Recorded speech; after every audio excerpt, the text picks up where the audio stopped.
Có bao giờ mày tự hỏi thế nào là cảm giác yêu xa?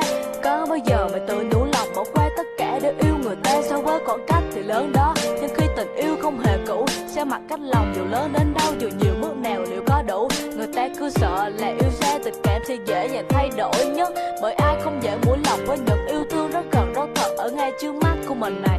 Không hẳn là chọn về mãi đâu, nghẹn lòng một tí rồi đau buồn ở nơi hạnh phúc nên đông đầy.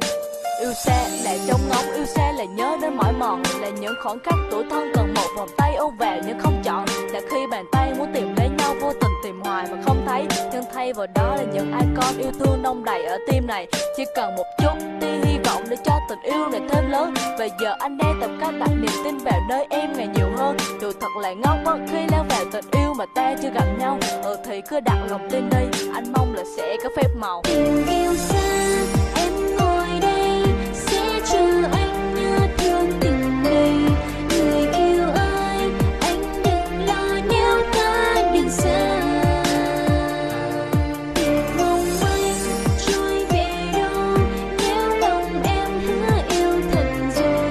Cầm tay nhau ta chung đôi hãy yêu thật lâu. Yêu thật sự dù là cuộc tình thứ mấy cũng như là tình đầu, quan trọng gì đâu người cũ người mới hay đơn giản người đến sau. Ngày mới của anh mỗi ngày bây giờ sẽ bắt đầu sớm hơn, hình thành thói quen kêu em dậy sớm và cũng đôi lúc là giận hờn. Nghĩ lại mắc cười thật, đi học và rồi vứt cặp ở một góc, nằm đợi phone em tám chuyện một tí rồi mới ngon ngoãn lên bàn học. Trong những cuộc vui của bạn bè anh á, thấy ai cũng có cặp, Noel chắc buồn một tí nhưng mà không sao, trước sau gì cũng gặp.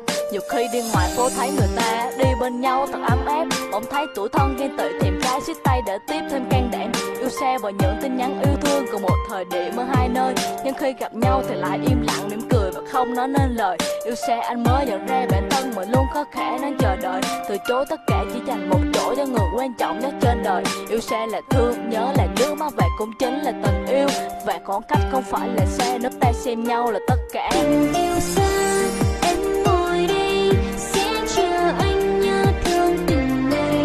Người yêu ơi, anh đừng lo nếu ta đừng xa. Tình mong anh trôi về đâu nếu lòng em hứa yêu thật rồi.